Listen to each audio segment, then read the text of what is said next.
Hello friends, good evening. This is Omkar Singh.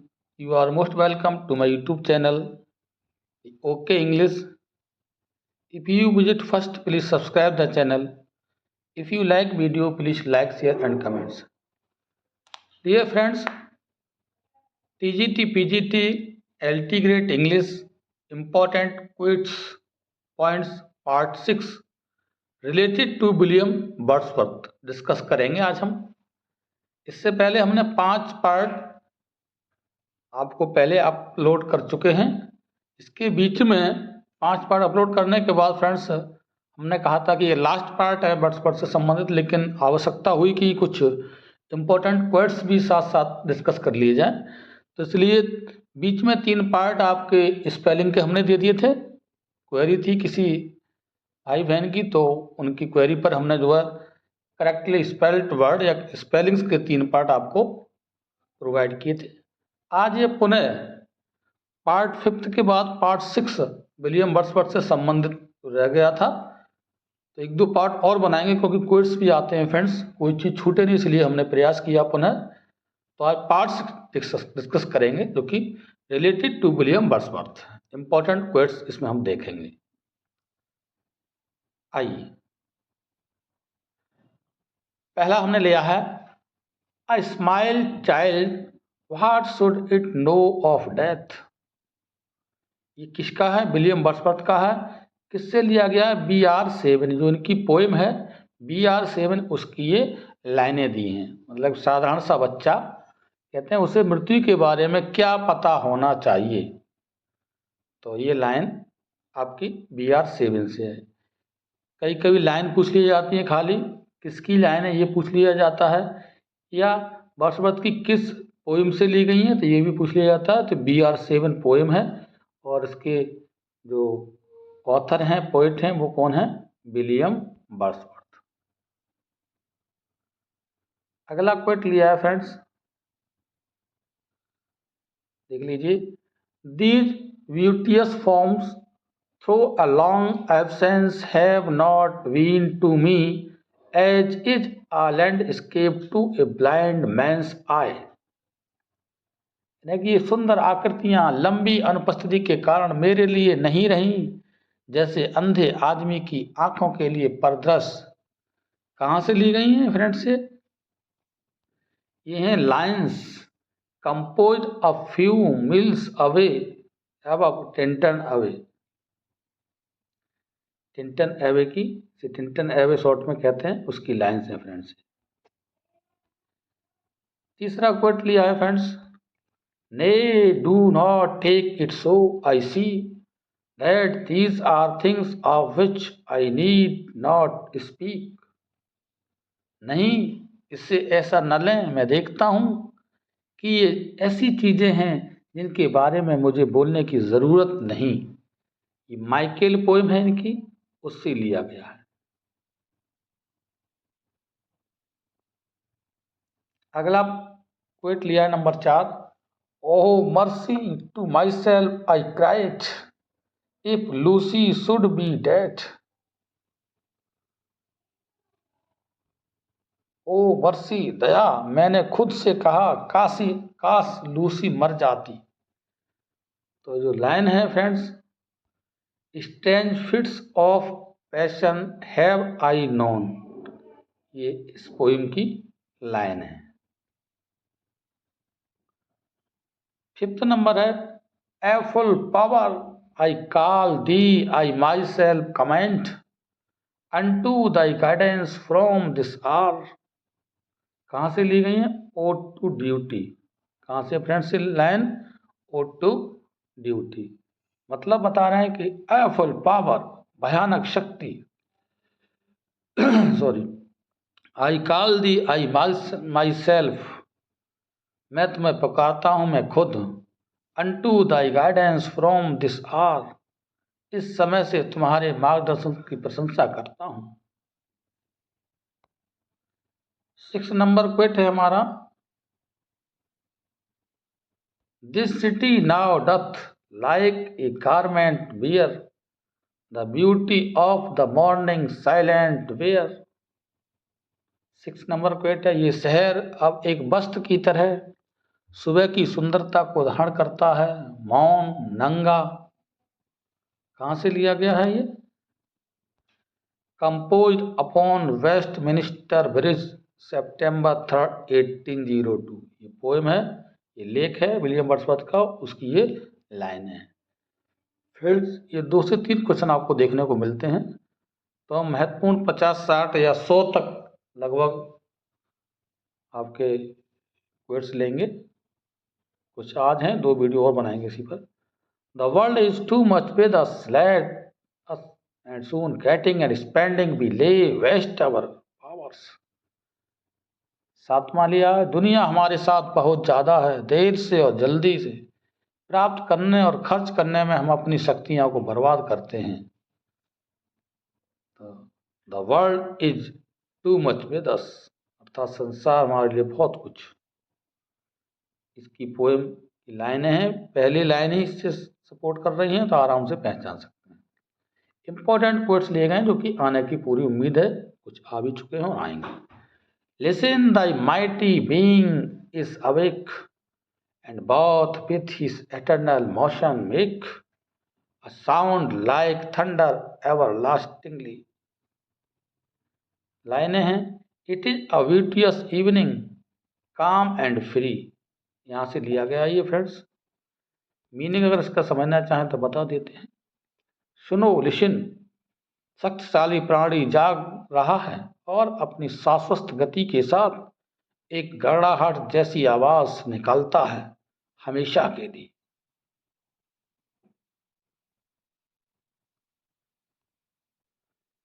Next 9 number है, बहुत important line है friends. Milton thou shouldst be living at this hour, England hath need of thee, she is a fen. ये London या 1802 जो उनका लेख है, poem है, सोनेट कहना चाहिए, उससे ली गई है। कह रहे हैं वर्ड्सवर्थ, मिल्टन तुम्हें इस समय जीना चाहिए, जिंदा होना चाहिए थे, इंग्लैंड को तुम्हारी बहुत ज़रूरत है, वह एक दलदल हो चुका है, दलदल है। अगला है 10 नंबर। The music in my heart I bore long after it was heard no more, the solitary reaper. बहुत इंपॉर्टेंट लाइन है, ये भी आती है फ्रेंड्स। मैंने अपने दिल में जो संगीत सुना बहुत समय बाद फिर कभी नहीं सुना गया, द सॉलिटरी रीपर, उससे लाइनें ली गई हैं। 11 नंबर है, the child is the father of the man. Important लाइनें हैं, my heart leaves up also called the rainbow, rainbow भी कह सकते हैं। या देखिए 2 क्वेश्चन यहाँ से ही मिल जाएंगे आपको। देखिए रेनबो कौन सी पोएम कहा जाता है? माई हार्ट लीव्स अप, ऐसे पूछा जाता है कि अन्य टाइटल क्या है, द रेनबो या माई हार्ट लीव्स अप, दोनों में से कोई सा भी आगे पीछे पूछा जा सकता है, क्योंकि the child is the father of the man, line से ली, बच्चा आदमी का पिता है। 12 नंबर है, they flash upon that inward eye which is the bliss of solitude. ये लाइन है, I wonder lonely as a cloud, या से कहते हैं डैफोडिल्स, डैफोडिल्स की लाइनें हैं ये। वे उस आंतरिक आंख पर चमकते हैं जो एकांत का आनंद है। 13 नंबर देख लीजिए, बहुत इंपॉर्टेंट है, प्यारा सा क्वेट है। Our birth is but a sleep and a forgetting, our life star hath had elsewhere its setting. ये लिया गया ode immortality, intimations of immortality से लिया गया है। कहाँ से लिया गया है ये? इंटीमेशंस ऑफ इमोर्टैलिटी, बहुत इंपॉर्टेंट है, कई बार एग्जाम में आया है, पूछा जाता है। किसका है? वर्ड्सवर्थ का है। 14 नंबर देख लीजिए, what dwelling shall receive me, in what vale shall be my harbour, underneath what grove shall I take up my home. ये द प्रेल्यूड की बुक 1 से लिया गया है। मीनिंग चाहे तो चले बता देते हैं। कौन सा निवास मुझे प्राप्त करेगा, कौन सी घाटी मेरा बंदरगाह होगा, कौन से उपवन के नीचे मैं अपना घर बनाऊं, प्रेल्यूड बुक 1 की लाइनें हैं। नेक्स्ट है A lasting inspiration, what we have loved, others will love and we may teach them how. 15 number है एक स्थायी प्रेरणा, जिसे हमने प्यार किया है अन्य लोग प्यार करेंगे और हम उन्हें सिखा सकते हैं कि कैसे। ये आपका किससे लिया गया है? द प्रेल्यूड की बुक 13 से ये लाइनें ली गई। 16 नंबर क्वेट है फ्रेंड्स, इंपॉर्टेंट है ये भी। Stern daughter of the voice of God, O duty if that name thou love, who art a light to guide a rod, to check the erring and reprove. ईश्वर की आवाज की कठोर बेटी, हे कर्तव्य, यदि तुम उस नाम से प्रेम करते हो जो मार्गदर्शन के लिए प्रकाश है, एक छड़ी है गलत करने वालों को रोकने के लिए और फटकारने के लिए। कहाँ से लिया गया है? Odd to duty.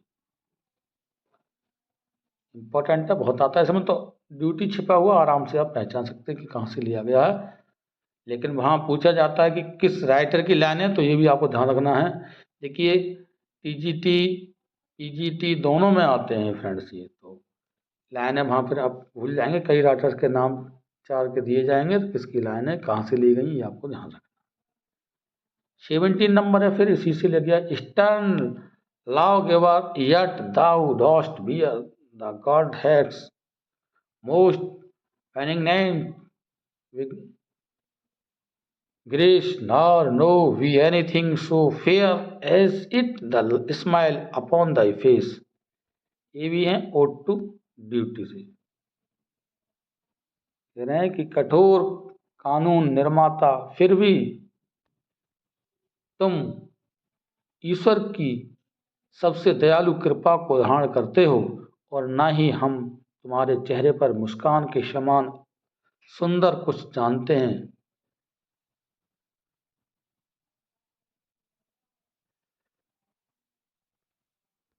अगला 18 नंबर देख लीजिए friends.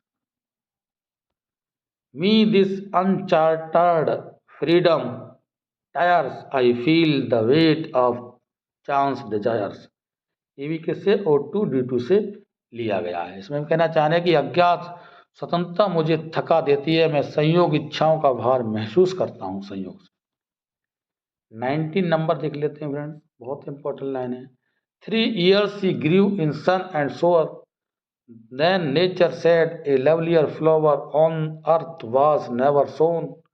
This child I to myself will take, she will be mine and I. देखिए ये जो लाइनें हैं द एजुकेशन ऑफ नेचर से ली गई हैं, और इसी में से छोटी सी एक लाइन भी कविता की लाइनें कभी कभी पूछी जाती है कि ये लाइनें जो पहली लाइन है 3 years she grew in sun and shore, ये भी कविता की लाइनें बन जाती हैं, तो आराम से पहचान सकते हैं। अगर ये दिया है तो इसको मार्क करेंगे, वरना द एजुकेशन ऑफ नेचर से लाइनें ली गई हैं। लूसी पोइम से संबंधित हैं, इसका मीनिंग समझ लीजिए। 3 साल तक वह धूप और वर्षा में पली बड़ी, फिर प्रकृति ने कहा इससे सुंदर फूल पृथ्वी पर कभी नहीं बोया गया, इस बच्चे को मैं अपने पास ले जाऊंगा या जाऊंगी, वह मेरी होगी और मैं प्रकृति की शिक्षा, मतलब से है एजुकेशन ऑफ नेचर से लिया गया। 20 नंबर है she shall be sportive as the fawn that wild with glee across the lawn or up the mountain springs. ये भी एजुकेशन ऑफ नेचर से लिया गया है। बता रहे हैं कि वह मृग शिशु की तरह खेलेगी कूदेगी, जो लॉन पर खुशी से झूमता है या पहाड़ के झरनों पर।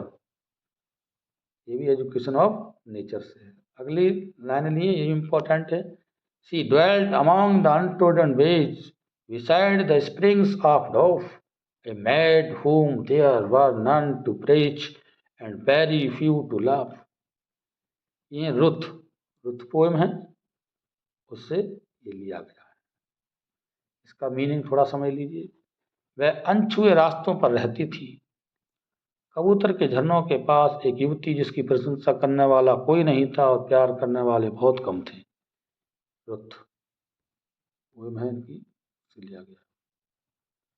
अगला, hail to thee blithe spirit bird thou never wert that from heaven or near it, pourest thy full heart it in profuse strains of unpremeditated art। जो लाइनें हैं टू अ स्काईलार्क से ली गई हैं। स्काईलार्क जो पक्षी है उसके बारे में लिखी हैं इन्होंने। कहना चाहते हैं कि तुम्हें सलाम प्रसन्न आत्मा, वह पक्षी तुम कभी नहीं रही जो स्वर्ग से या उसके पास से तुम्हारा पूरा पानी उड़ेलती हो दिल अप्रत्याशित कला के प्रचुर तनाव में। तो आगे देख लीजिए 13 number. Ethereal ministerial pilgrim of the sky, dost thou despise the earth where cares abound। ये भी टू ए स्काईलार्क से कह रहे हैं कि एथरल मिनिस्टर, एथरल की मिनिस्टर, मालिक, गायक, आकाश की तीर्थयात्री, क्या तुम उस धरती को तुच्छ समझते हो जहाँ चिंताएं बहुत हैं। मैं स्काईलार्क जमीन पर नहीं आना चाहता। 14 नंबर देख लीजिए। One impulse from a vernal बोर्ड may teach you more of man of moral evil and of good than all the sages can. The tables turn से लिया गया है। बहुत इंपॉर्टेंट लाइन है फ्रेंड्स। लास्ट देखते हैं इसका। The child I to my self will take, she shall be mine and I will make a lady of own. ये भी द एजुकेशन ऑफ नेचर से। फ्रेंड्स इन लाइनों का आप एक दो बार रिवीजन करेंगे तो आपके दिमाग में सेट हो जाएंगी किससे ली गई है, किसकी लाइन है। उम्मीद है आपके समझ में आया होगा। वीडियो अच्छा लगा हो लाइक शेयर जरूर करें friends. Thanks for watching this video.